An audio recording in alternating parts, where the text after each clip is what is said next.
કેરળમાં ચોમાસા અંગે મહત્વના સમાચાર અત્યારે સામે આવી રહ્યા છે। દેશમાં ચોમાસાની શરૂઆત ટૂંક સમયમાં થવાની છે। કેરળમાં નૈઋત્યનું ચોમાસું આવતા 24 કલાકમાં બેસી જશે અને આ સાથે દેશમાં ચોમાસાની શરૂઆત થઈ જશે।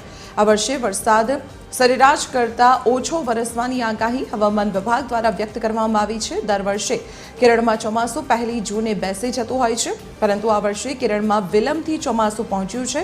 આગામી 7 દિવસ કેરળમાં અતિ ભારે વરસાદની આગાહી પણ વ્યક્ત કરવામાં આવી છે।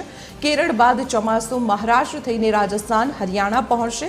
મુંબઈ સુધી ચોમાસું પહોંચતા હજુ 10 દિવસનો સમય લાગશે।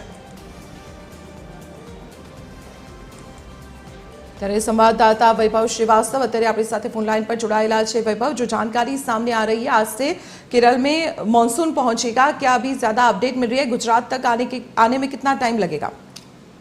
बिल्कुल, पहले देखिए केरल में मानसून ने दस्तक देने की संभावना जताई जा रही है। साथ ही साथ दिल्ली एनसीआर में भी बारिश का अलर्ट भी जारी किया गया है।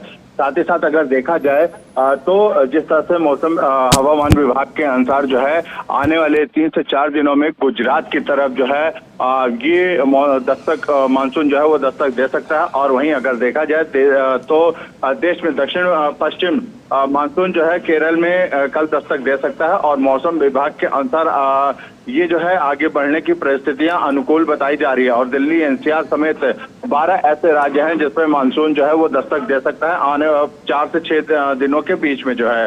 और तेज हवाओं स्थानों पर आंधी चलने का अलर्ट भी जारी किया गया है। हवामान विभाग ने लोगों को खराब मौसम के दौरान सतर्क रहने की सतर्क का अलर्ट भी जारी किया गया है। जी वैभव, शुक्रिया जानकारी देने के लिए। तो आपने जણાવી दी कि आगामी 24 કલાકમાં કેરળમાં ચોમાસું પહોંચી જશે અને આ સાથે જ વિધિવત દેશમાં ચોમાસાની શરૂઆત થશે, જે જાણકારી હવામાન વિભાગ તરફથી સામે આવી છે। આગામી 4 થી 5 દિવસમાં ચોમાસું ગુજરાત પહોંચશે।